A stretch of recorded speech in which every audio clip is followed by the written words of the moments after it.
Le groupuscule d'extrême gauche Nantes Révoltée, qui revendique la haine de nos institutions, a été moteur de ce rassemblement. Le gouvernement est, à mon sens, dans une impasse. Et j'ai donc décidé d'engager le contradictoire qui permettrait la dissolution de ce groupement de fait. Juridiquement, on peut être journaliste sans avoir de carte de presse. Amis du café. Amis de la police, bonjour. Amis de la liberté d'expression, putain, bonjour. Amis de Nantes. Bonjour, ça va, merci David. Je t'en prie. Raphaël Kempf, vous êtes à droite, enfin je veux dire à l'écran. Rentrons tout de suite dans le vif du sujet. Nantes Révoltée démarre en 2012. Au départ, c'est une page Facebook, puis une revue, puis une page Facebook et une revue, etc.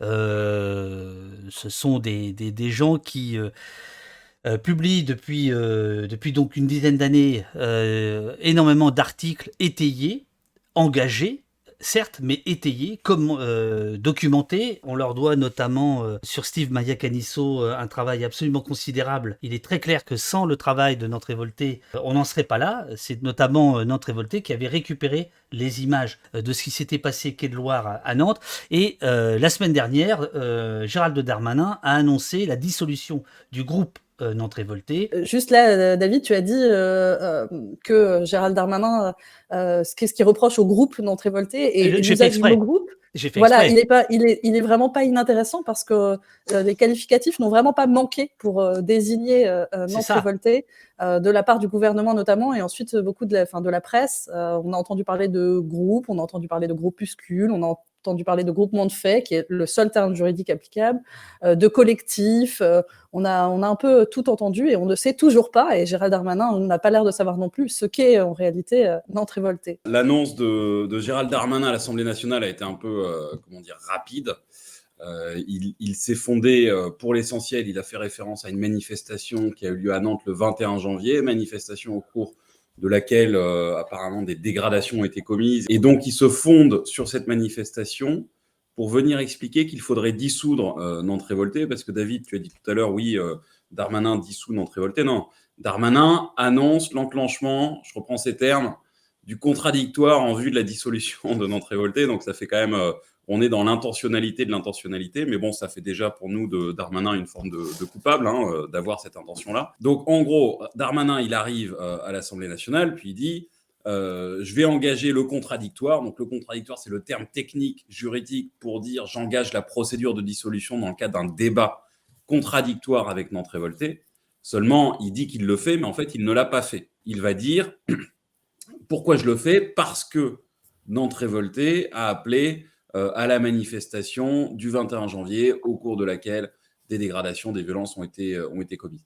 Donc, déjà, sur le plan du raisonnement juridique, il y a quelque chose qui est extrêmement inquiétant et tout à fait particulier, c'est-à-dire que quelqu'un qui relayerait ou même qui appellerait à une manifestation en disant il y a une manifestation tel jour, à telle heure et à tel endroit pour telle raison, et que ultérieurement, au cours de cette manifestation, des infractions pénales étaient commises, comme par exemple des violences ou des dégradations, eh bien, la personne qui a appelé à la manifestation pourrait être dissoute. Ça, c'est le raisonnement que propose M. Darmanin. C'est pas aussi précis que ça lors de sa déclaration à l'Assemblée. Donc, il faut rappeler un peu le jeu. C'est-à-dire qu'il y a une députée qui pose une question. Le ministre a déjà sa réponse. Tout ça, c'est de la comédie humaine, on va dire. Tout ça est préparé. Mais sa réponse, elle n'est pas très claire en réalité. Oui, on s'est retrouvé à réécrire l'histoire un peu a posteriori parce que en réalité, c'est les propos de quelqu'un qui ne sait pas de quoi il parle et de qui il parle. Enfin, il a eu un raisonnement très rapide en parlant de cette manifestation, de ce groupement de faits, on ne sait pas trop, pour ensuite conclure que la dissolution allait être engagée. Mais même là, quand il a annoncé que le contradictoire est engagé, qu'il y avait maintenant, que désormais Nantes Révoltée avait 15 jours pour répondre, tout ça est absolument faux. En fait, il y a rien qui se tient dans les propos de Gérald Darmanin. Ça ne tient pas sur ce qu'est Nantes Révoltée, ça ne tient pas sur ce qui lui est reproché et ça ne tient pas non plus sur la procédure, puisque dans la mesure où Nantes Révoltée n'a pas reçu de lettre de grief, on pourrait appeler ça de courrier qui l'informerait de ce qui lui est reproché, il n'y a pour l'instant aucune procédure qui tienne. Alors évidemment, je ne suis pas procureur, mais j'aime, surtout avec des avocats, être l'avocat du diable.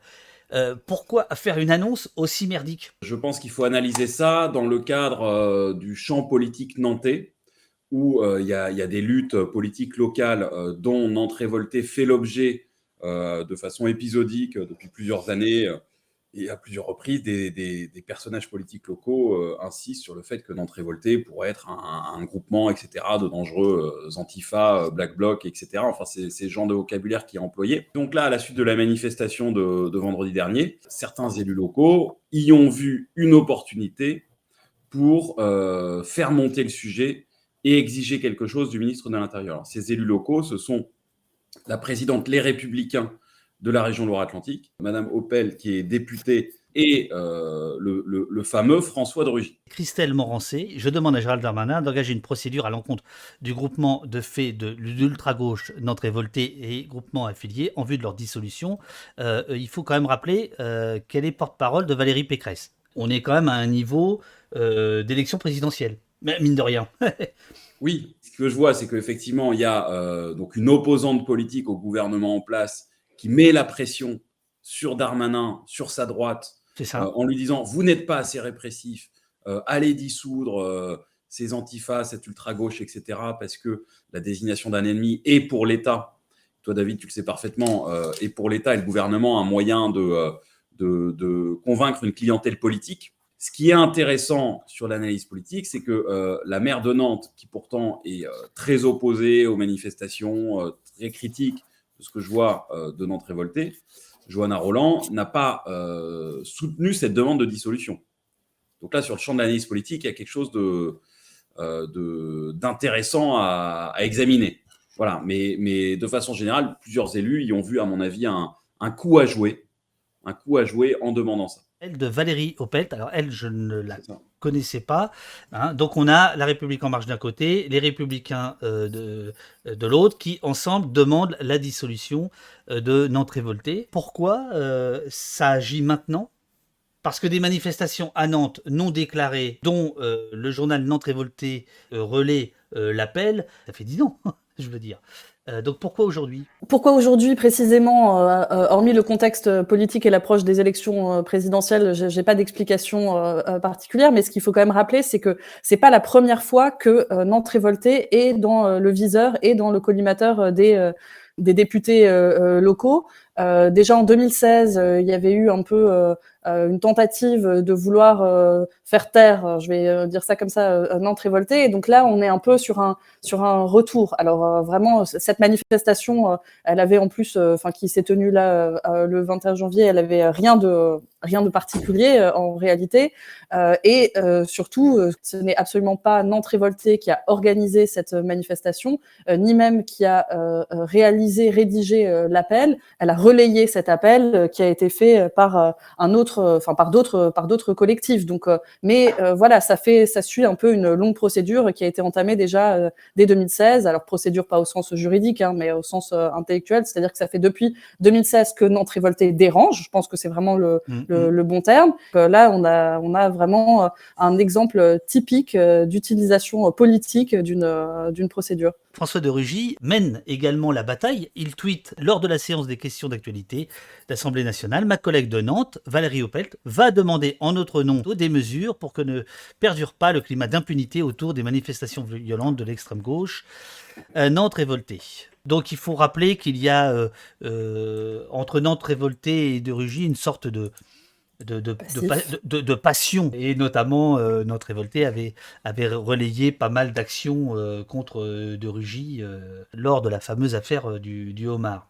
Mais au-delà de ces rigolades, qu'est-ce que ça nous dit tout ça? Ça nous dit qu'on est face à un régime qui, à mon avis, est de plus en plus autoritaire, qui méprise les libertés. Là, on voit qu'il méprise la liberté d'opinion, la liberté d'expression, la liberté de la presse. Ça nous dit qu'on a un gouvernement qui supporte de moins en moins toute forme de contradiction. C'est-à-dire qu'en fait, c'est comme s'il y avait une forme de liberté d'expression autorisée par l'État. D'une certaine manière, il y a la bonne liberté d'expression et la mauvaise liberté d'expression. Ce qui est contradictoire, parce que le principe de la liberté d'expression, que que ce soit en droit ou dans le sentiment intime que chacun peut en avoir, le principe de la liberté d'expression, c'est que ça doit protéger même les idées avec lesquelles on n'est pas en accord.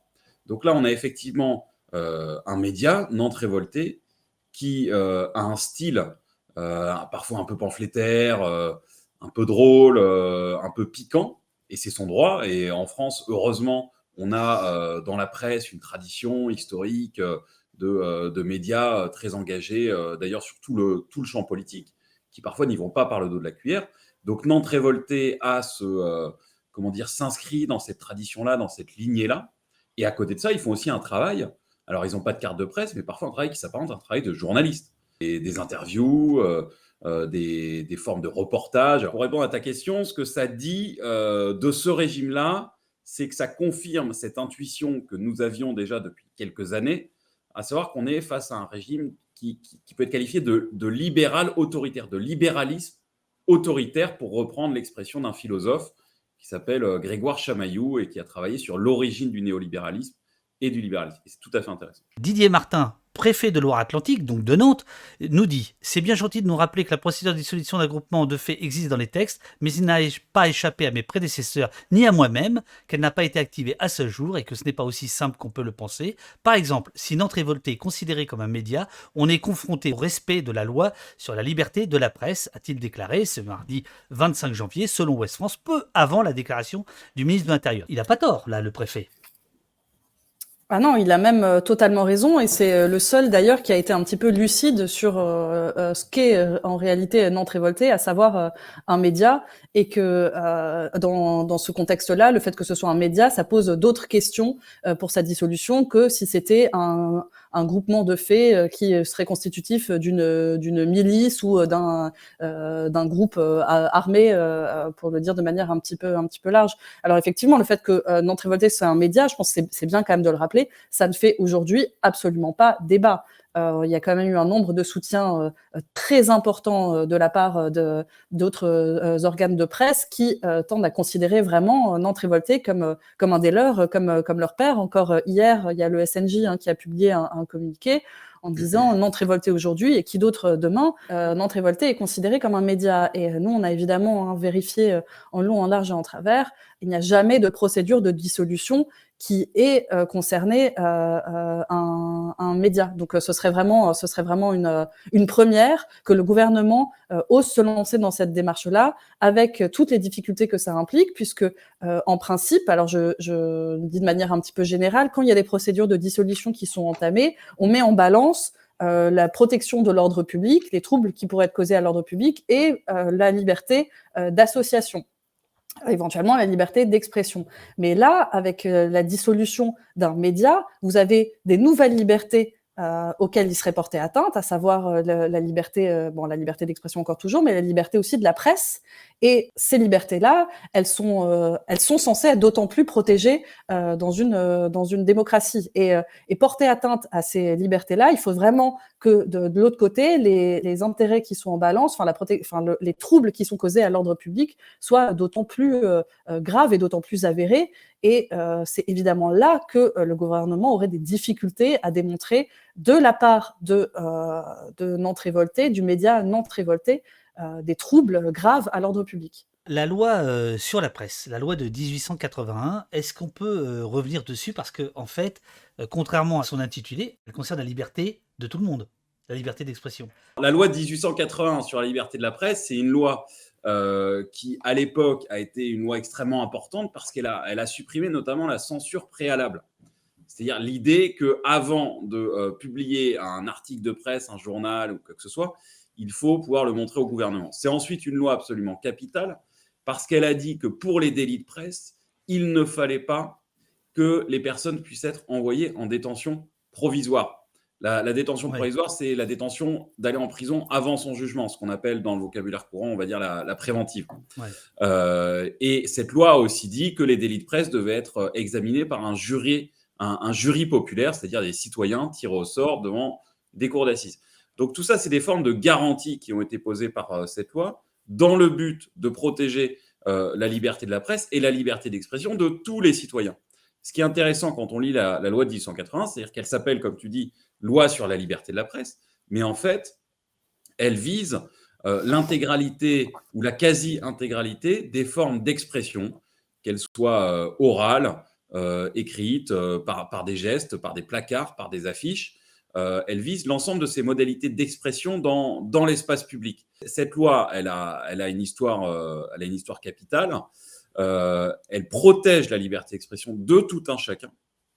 Et aujourd'hui, il y a une tendance qui est accentuée par ce gouvernement, tendance à restreindre le champ d'application de cette loi et donc, selon moi, à limiter la protection de la liberté d'expression. Loi de 1881 dont les juristes, enfin peut-être pas les juristes, mais les législateurs appellent c'est une loi totem. Hein. Ils disent c'est une loi totem, donc c'est une loi hautement symbolique, intouchable. Et en fait, on a vu qu'avec la loi sur la sécurité globale, enfin qui était appelée loi sécurité globale, il y avait déjà une tentation d'essayer de lui donner des coups de butoir.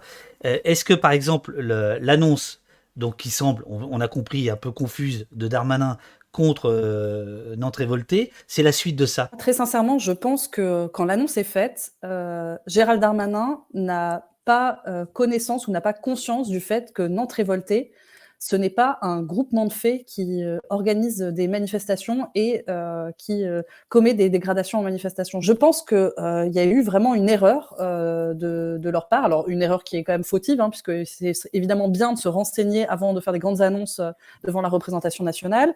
Mais je pense que si là, on n'a pas de nouvelles du gouvernement, c'est parce qu'il y a quand même une prise de conscience qu'il s'attaque à un média et que donc il risque de s'attaquer aussi à la liberté de la presse. Si la procédure était engagée contre Nantes révoltée, qui est un média, alors là, on pourrait effectivement encore ajouter cette atteinte à la liberté de la presse aux nombreuses autres qui ont été déjà commises par ce gouvernement. Il y a quand même eu des entraves à la liberté de la presse, à l'exercice de la profession de journalisme dans le cadre des manifestations où les journalistes ont été d'abord visés expressément par les forces de l'ordre ou qui ont été blessés très fréquemment en manifestation. La loi ultérieure sur le maintien de l'ordre qui a quand même exclu de manière significative les journalistes un petit peu des manifestations. Et puis, on a aussi un autre précédent dans les atteintes à la liberté de la presse.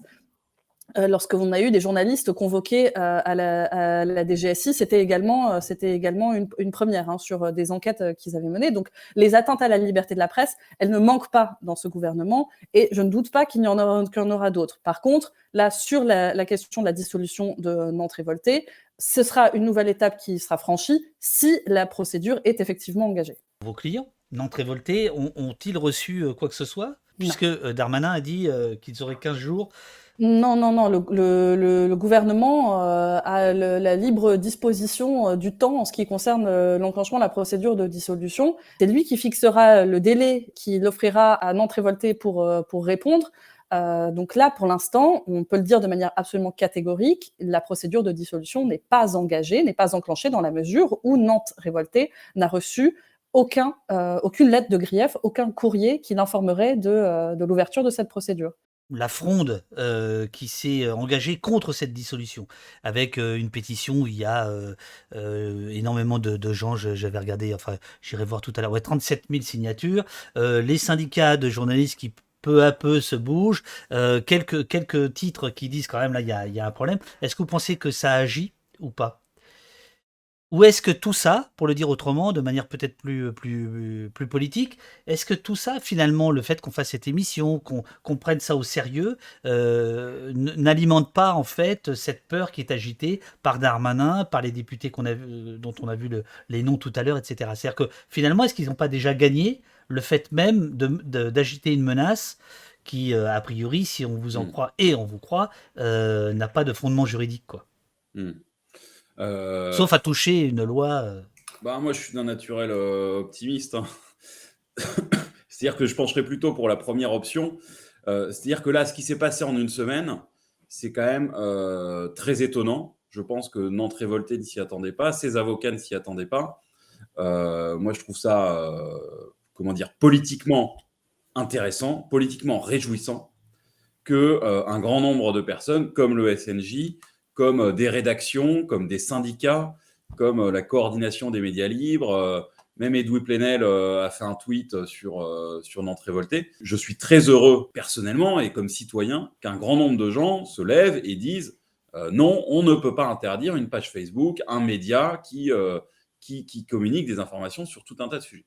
Donc ça, moi, je trouve que le premier point, c'est quelque chose qui est assez réjouissant et qui participe de ce débat qui existe en France depuis plusieurs années sur la définition de qui est journaliste et qui ne l'est pas, qui a le droit légitimement de dire quelque chose dans l'espace public et qui n'a pas ce droit-là. Juridiquement, on peut être journaliste sans avoir de carte de presse. Je sais aussi de sources sûres qu'une procédure de dissolution avait déjà été envisagée en 2019 contre Nantes Révoltée et que finalement elle n'avait pas été menée à terme puisqu'ils avaient peur de ne pas pouvoir être juridiquement dans les clous.